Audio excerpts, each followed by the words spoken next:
अस्सलाम वालेकुम, मेरा नाम हसीब ताज है। मैं एक स्ट्रक्चरल इंजीनियर हूँ। वीडियो में मैं आपको कुछ ऐसी मिसकंसेप्शंस के बारे में बताऊंगा जो कंस्ट्रक्शन से रिलेटेड काफ़ी लोगों को होती हैं।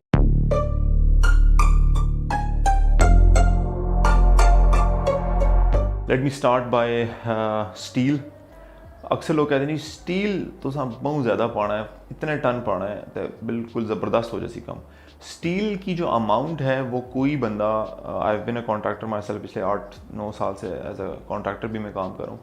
वो कोई भी बंदा स्पेसिफिकली आपको नहीं बता सकता कि स्टील कितना लगेगा। स्टील सिर्फ एक स्ट्रक्चरल ड्राइंग जो बनाता है स्ट्रक्चरल इंजीनियर वो बता सकता है। और स्टील की एक बिल्डिंग और दूसरी बिल्डिंग से कंपैरिजन करना इट्स नॉट फेयर। अगर आपकी ज़मीन वीक है तो फाउंडेशन स्ट्रॉन्ग बनानी पड़ेगी। अगर आपकी ज़मीन बहुत ज़्यादा वीक है तो पाइलिंग करनी पड़ेगी। अगर आपके घर के स्पैन बड़े हैं, कमरे बहुत बड़े हैं और स्लैब का जो आपस में स्पैन है वो बहुत बड़ा है तो स्टील ज़्यादा हो जाएगा। अगर आपका घर फ्रेम स्ट्रक्चर के ऊपर बना हुआ है, बीम देने की ज़रूरत है तो आपका स्टील ज़्यादा हो जाएगा। कुछ घर जो है उनके छोटे स्पैन होते हैं उसमें स्टील कम होता है। तो ये कहना कि स्टील ज़्यादा डालना बिल्डिंग को ज़्यादा मजबूत करेगा, ये कोई अच्छी बात नहीं है। दूसरी चीज़ मैं आपको बताऊंगा कि जो कंक्रीट का मिक्स है उसके बारे में जो लोग मशवरे देते हैं। पानी ज़्यादा डालो, फ्लो अच्छा होगा। पानी ज़्यादा डालने से बहुत स्ट्रेंथ को नुकसान पहुंचता है। पानी कम डालो, बहुत ही कम डालो, वो भी कभी कभी सही नहीं होता। कुछ लोग अक्सर जो इनिशियल सिविल इंजीनियर्स होते हैं वो भी ये कहते हैं जी पानी डालना ही नहीं है, पानी डालना ही नहीं है, मिक्सिंग ही नहीं सही होती। एक अपनी कंक्रीट की वाटर डिमांड होती है, एक वाटर सीमेंट रेशो की कैलकुलेशन होती है, एक जेली टाइप का स्ट्रक्चर बेसिकली होना चाहिए। 0.4, 0.45, 0.5 तक साइड के ऊपर चला जाता है। आर्किटेक्ट नक्शा बनाता है, स्ट्रक्चरल इंजीनियर नक्शा बनाता है, MEP इंजीनियर नक्शा बनाता है, या तुसा टेंशन नहीं लैनी, मैं बना देता हूँ। आपको पता होना चाहिए कि नक्शे किसको आप कह रहे हैं और कौन बना रहा है। अगर आपने सिर्फ एक 3D देखना है और उसका यूजेज देखना है कि कमरे के साइज़ कितने होने चाहिए, दीवारें वगैरह, तो वो आर्किटेक्ट बनाता है। किसी और से बनवाएंगे तो वो प्रॉब्लली इतना अच्छा नहीं बनाएगा, वो किसी और की कॉपी करेगा।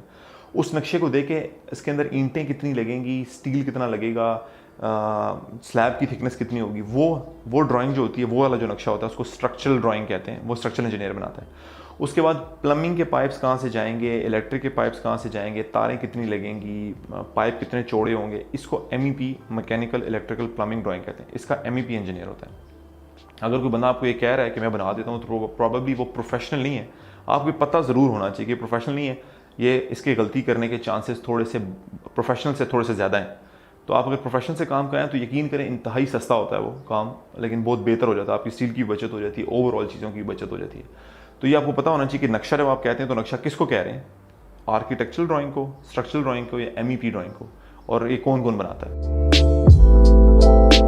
कमर्शियल कंस्ट्रक्शन महंगी होती है रेजिडेंशियल कंस्ट्रक्शन से। कमर्शियल कंस्ट्रक्शन महंगी नहीं होती रेजिडेंशियल कंस्ट्रक्शन के। सिंपल रीज़न ये है कि कमर्शियल के अंदर अक्सर किचन्स, वॉशरूम्स, फिनिशिंग उस तरह की नहीं होती, बहुत सिंपल सी होती है। हम डब्बा बनाते हैं। जो रेजिडेंशियल होती है उसके अंदर किचन्स होते हैं, उनकी एक्सेसरीज होती हैं, वॉशरूम्स होते हैं, उनकी एक्सेसरीज होती हैं। अक्सर जो फिनिशिंग होती है ज़्यादा बेहतर होती है। तो रेजिडेंशियल कंस्ट्रक्शन यूजुअली, अगर आप बिल्डिंग की बात करें तो भी, घर की बात करें, वैसे अगर एक सिर्फ डब्बा बनाना है उसकी बात करें तो रेजिडेंशियल कंस्ट्रक्शन ज़्यादा महंगी पड़ती है फाइनेंशियली। एक और बात ही जो अक्सर लोग कहते हैं जी कि बिल्डिंग अगले 200 साल तक रहेगी, 300 साल तक रहेगी, तो दिस इज़ ऑल्सो रॉन्ग। जो RCC का स्ट्रक्चर होता है वो एक डिज़ाइन लाइफ के ऊपर डिज़ाइन किया जाता है कि उसकी कितनी डिज़ाइन लाइफ होनी चाहिए। यूजुअली वो 50 साल से 100 साल के बीच में होता है, और हम यूजुअली जो बनाते हैं बिल्डिंग अक्सर वो 50 साल के लगभग की ही एज की होती है। तो आप ये समझ लें कि जो भी RCC बिल्डिंग है वो 50 साल, एक जनरेशन मैक्सिमम 70 ईयर्स तक जाएगी, उसके बाद उस बिल्डिंग को रिप्लेस करना पड़ेगा। लेकिन कोई परेशानी वाली बात नहीं है। इतने सालों में अक्सर ज़मीन की प्राइस उससे बहुत आगे चली जाती है, तो बहुत ईजी होता है उस टाइम ये डिसाइड करना कि आपने दोबारा बनानी है। तो ये कहना कि जी 200 साल, 300 साल, 400 साल तक, वो नहीं। वो किसी ज़माने में डिफरेंट बिल्डिंग्स बना करती थी सिर्फ ब्रिक्स से। फॉर एग्जाम्पल जो ब्रिक्स हैं वो सिर्फ मिट्टी होती है जो बेक हुई भी होती है, उसमें केमिकल प्रॉपर्टीज इतनी नहीं होती हैं, तो वो एक शेप ले लेती है, वो उसकी काफ़ी ज़्यादा एज होती है। कंक्रीट क्योंकि एक केमिकल है तो आफ्टर सम टाइम उसकी ड्यूरेबिलिटी इश्यूज़ होते हैं। उसको ड्यूरेबल बनाया जा सकता है, उसकी ड्यूरेबिलिटी इंक्रीज़ की जा सकती है, उसको 50 ईयर्स की बजाय 70, 80, 90, 100 ईयर्स तक लेके जाया जा सकता है। लेकिन फॉर योर सेफ अजम्पशन आप ये समझेंगे 50-60 साल तक ये बिल्डिंग है। अगर आपके किसी किस्म के कोई भी क्वेश्चंस हैं, कोई और मिसकंसेप्शन है जो आप चाहते हैं कि कुछ क्लियर हो जाए, तो आप लाजमी मुझे कमेंट्स में बताएं, मैसेज करके बताएं। Thank you so much for watching this video. Thanks lot for your time.